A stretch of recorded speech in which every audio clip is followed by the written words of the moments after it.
চিন্ময় প্রভুর মুক্তি, মন্দির সুরক্ষা এবং সনাতনীদের উপর মিথ্যা মামলা বন্ধ করে ওখানে আগের পরিস্থিতি ফিরিয়ে আনা হোক। Enough is enough.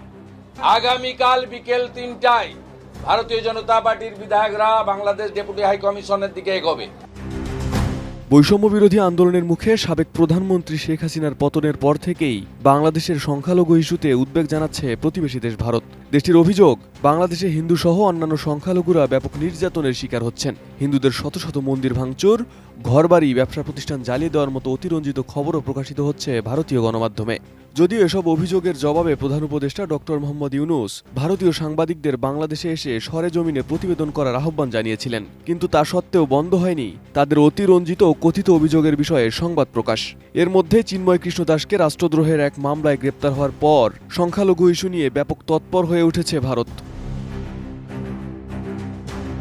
বৃহস্পতিবার ভারতের লোকসভায় বাংলাদেশের সাম্প্রতিক পরিস্থিতি ও সংখ্যালঘু হিন্দুদের ওপর কথিত হামলার অভিযোগ নিয়ে আলোচনা হয়েছে। দেশটির সংবাদ মাধ্যম এনডিটিভি বলছে, লোকসভায় কয়েকজন সংসদ সদস্য বাংলাদেশ পরিস্থিতি নিয়ে কথা বলেন। তারা জানতে চান, বাংলাদেশে হিন্দু মন্দির ও প্রতিমা ভাঙচুরের ঘটনা বেড়েছে কিনা, ভারত সরকার এই বিষয়টি বাংলাদেশের অন্তর্বর্তী সরকারের কাছে উত্থাপন করেছে কিনা।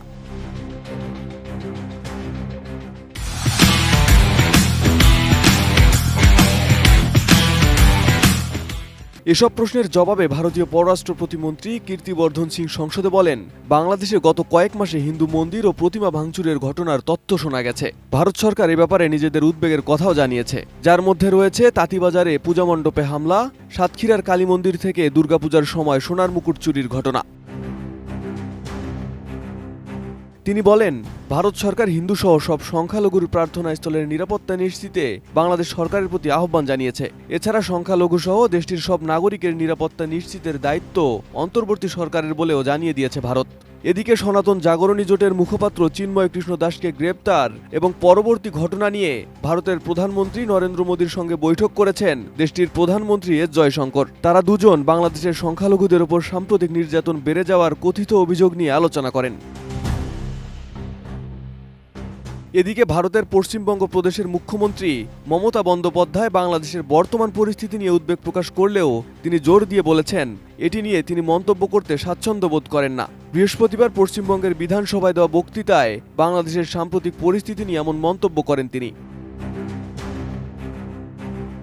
বক্তৃতায় মমতা বন্দ্যোপাধ্যায় বাংলাদেশের বিষয়ে নিজের অবস্থান স্পষ্ট করে বলেছেন, এই সমস্যাটি কেন্দ্রীয় সরকারের সমাধানের বিষয় এবং তার রাজ্য সরকার কেন্দ্রের সিদ্ধান্ত মেনে চলবে। মমতা বলেন, বাংলাদেশ একটি ভিন্ন দেশ, ভারত সরকার এটি দেখবে, এটি আমাদের এখতিয়ারের মধ্যে পড়ে না। আমাদের এটি নিয়ে কথা বলা বা হস্তক্ষেপ করার কথা নয়। আমরা ভেতরে ভেতরে দুঃখ পেলেও কেন্দ্রের নির্ধারিত নীতি অনুসরণ করি। বাংলাদেশের পরিস্থিতি নিয়ে তিনি পশ্চিমবঙ্গ প্রদেশের ইসকনের প্রতিনিধিদের সাথে কথা বলেছেন বলেও জানিয়েছেন। তবে ইসকনের নেতাদের সঙ্গে কী ধরনের আলোচনা হয়েছে সেই বিষয়ে বিস্তারিত জানাননি তিনি। এদিকে বাংলাদেশের বিষয়ে হস্তক্ষেপ করতে কেন্দ্রীয় সরকারের কাছে আবেদন করবে বলে জানিয়েছেন প্রিয়াঙ্কা গান্ধী। বাংলাদেশের সংখ্যালঘুদের নিরাপত্তা সুনিশ্চিত করার বিষয়টি নিয়ে বাংলাদেশ সরকারের কাছে জোরালোভাবে তুলে ধরার আহ্বানও জানান তিনি। Desk report, ATN news.